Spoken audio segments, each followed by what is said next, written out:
पश्चिम बंगाल विधानसभा चुनाव के 8वें और अंतिम चरण की वोटिंग जारी है। 29 अप्रैल को मालदा, बीरभूमी, मुर्शिदाबाद और नॉर्थ कोलकाता जिले की बाकी बची 35 सीटों पर मतदान हो रही है। 8वें चरण में मतदान की 6 सीटों पर वोटिंग हो रही है। इन 6 सीटों में से 5 सीट मानिकचक, इंग्लिश बाजार, माथाबाड़ी, सुजापुर और वैष्णव नगर मालदा दक्षिण लोकसभा क्षेत्र के तहत आती है। क्या दीदी ने आपका पर्चा पट्टा वहीं दिया मालदा क्या? सीट मालदा उत्तर लोकसभा क्षेत्र के तहत आती है। मालदा दक्षिण लोकसभा सीट को परंपरागत तौर पर कांग्रेस का गढ़ माना जाता है। 2019 के लोकसभा चुनाव में मालदा उत्तर लोकसभा सीट तो कांग्रेस के हाथों से निकल गई थी, लेकिन मालदा दक्षिण को बचाने में कांग्रेस सफल रही। मालदा में 2009 से कांग्रेस पार्टी के दिग्गज नेता अबू हासिम खान चौधरी का दबदबा रहा है।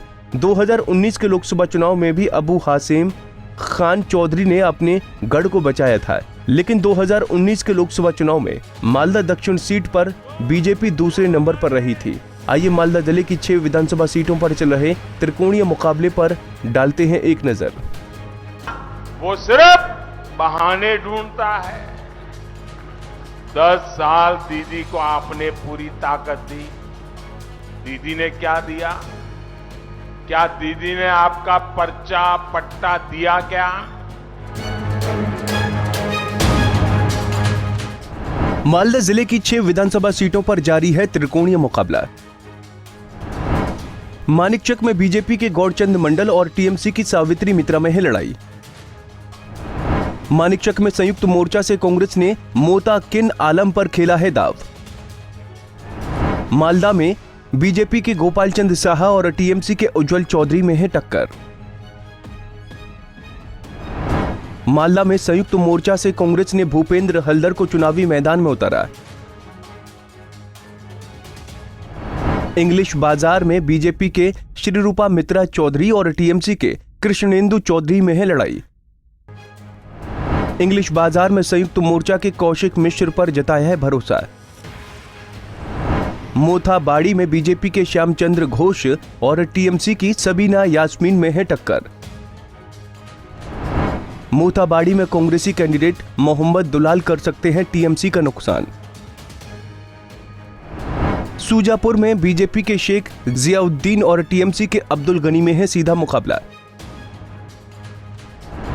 सुजापुर में संयुक्त मोर्चा से कांग्रेस ने ईशा खान चौधरी की किस्मत पर किया है भरोसा।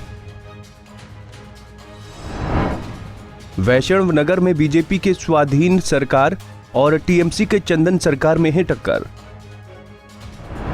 वैष्णव नगर में कांग्रेस कैंडिडेट अजीजुल हक बिगाड़ सकते हैं टीएमसी का खेल। चित्तो जेथा भय शून्य, चित्तो जेथा भय शून्य।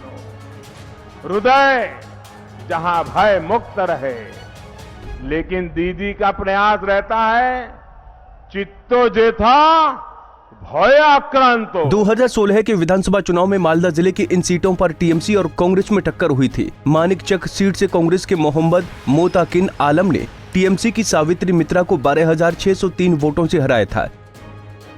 वहीं मालदा से कांग्रेस के भूपेंद्र नाथ हल्दर ने टीएमसी के दुलाल सरकार को 33,309 वोटों से हराकर जीत हासिल की।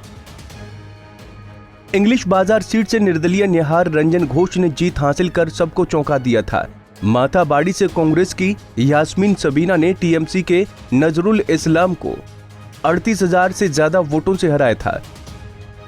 वहीं सुजापुर से कांग्रेस के ईशा खान चौधरी ने टीएमसी के अबू नसार खान चौधरी को 47,000 से ज्यादा वोटों से शिकस्त दी थी। वहीं वैष्णव नगर सीट पर बीजेपी जीत दर्ज करने में सफल हुई थी। बीजेपी के स्वाधीन कुमार सरकार ने कांग्रेस के अजीजुल हक को 4,000 से ज्यादा वोटों से हराया था। साफ है कि इन 6 विधानसभा सीटों में से 4 सीटों पर कांग्रेस को जीत मिली थी। वहीं एक सीट पर बीजेपी तो एक सीट पर निर्दलीय कैंडिडेट को जीत मिली। डीबीटी देने के लिए कदम उठाएगी। 2019 में भी मालदा दक्षिण लोकसभा सीट पर कांग्रेस का दबदबा था। ये आपके जिंदगी, आपके परिवार के फ्यूचर की बात है, ये हमारे परिवार। कांग्रेस के अब्दुल हासिम खान चौधरी ने जीत हासिल की थी। उन्हें 4,44,270 वोट मिले थे। अब्दुल हासिम खान चौधरी ने बीजेपी की श्रीरूपा मित्रा चौधरी को हराया था। श्रीरूपा मित्रा चौधरी को भी 4,36,048 वोट मिले थे। यानी बीजेपी ने मालदा दक्षिण सीट महज 8,222 वोटों से गंवाया था। वहीं मालदा उत्तर लोकसभा सीट पर बीजेपी ने कब्जा जमाया था। 2019 में लोकसभा चुनाव में बीजेपी से खगेन मुर्मू ने जीत हासिल की थी। बीजेपी के खगेन मुर्मू को 5,09,524 वोट मिले थे। वहीं कांग्रेस छोड़ टीएमसी में आई मामूम नूर को 4,25,236 वोट मिले थे। इस लिहाज से बीजेपी ने ठीक ठाक अंतर से मालदा उत्तर सीट पर भगवा परचम लहरा दिया था।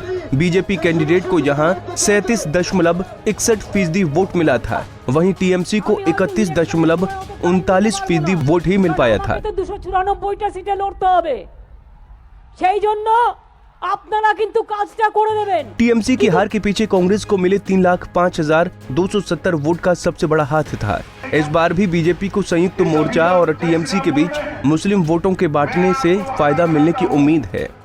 चुनाव समाप्त होते होते ममता दीदी भी जय श्री राम बोलती हो जाएगी, आप चिंता मत करिए। मालदा जिले के इन 6 सीटों पर बीजेपी 2019 की तरह ही जीत हासिल करना चाहती है। कांग्रेस लेफ्ट और फुरफरा शरीफ के संयुक्त मोर्चा और टीएमसी के बीच मुस्लिम वोट बंटने पर ही बीजेपी की सारी उम्मीद टिकी है। लेकिन ममता दीदी की कोशिश है कि उन्हें मुस्लिम समाज का एक मुश्त वोट मिले। मालदा जिले में मुस्लिम वोटरों का बहुमत है। मुस्लिम समाज की आबादी यहाँ 49.9% है। वहीं हिंदुओं की आबादी मालदा में 48% है। बीजेपी यहाँ हिंदू वोटरों के ध्रुवीकरण और मुस्लिम वोटों के बंटवारे पर निर्भर है। अगर ऐसा हो गया तो बीजेपी चुनावी नतीजों में चौंका सकती है, क्योंकि लोकसभा चुनाव में भी मालदा जिले की एक सीट पर बीजेपी को जीत मिली थी, तो दूसरी सीट पर बीजेपी बहुत कम अंतर से चुनाव हारी थी। জনম জনম মা যেন মোদের সাথেই থাকে আর মার মুখ দেখে জয় করব সারা জগৎটাকে। इस बार तो कांग्रेस लेफ्ट और फुरफरा शरीफ ने गठबंधन कर टीएमसी को चुनौती दी है। 2021 के विधानसभा चुनाव में कांग्रेस को अपने गढ़ को बचाने की बड़ी चुनौती है, तो वहीं बीजेपी और टीएमसी भी बाजी मारने के लिए पूरी ताकत झोंक रही है। अब 2 मई को ही पता चलेगा कि मालदा जिले की जनता ने किस पार्टी पर अपना भरोसा जताया है। सेवा होवे सेवा। बीजेपीर एकटाई मंत्र, बीजेपीर एकटाई मंत्र, गरीबेर रोजगार, गरीबेर बाड़ी। पंजाब केसरी टीवी के लिए मालदा से उदय प्रताप सिंह की रिपोर्ट। হৃদয় আমার পূর্ণ মাগো, তোমার মিষ্টি হাসি দেখতে ভালোবাসি। তুমি যখন রাগ করো মা, চুপি চুপি আসি। কখনো বাবু ভয় পাবো না, মা তো স্নেহ ভরা। ভুল করলে ভয় পাই, কখন পড়বো ধরা। জনম জনম মা যেন মোদের সাথেই থাকে আর মার মুখ দেখে জয় করব সারা জগৎটাকে।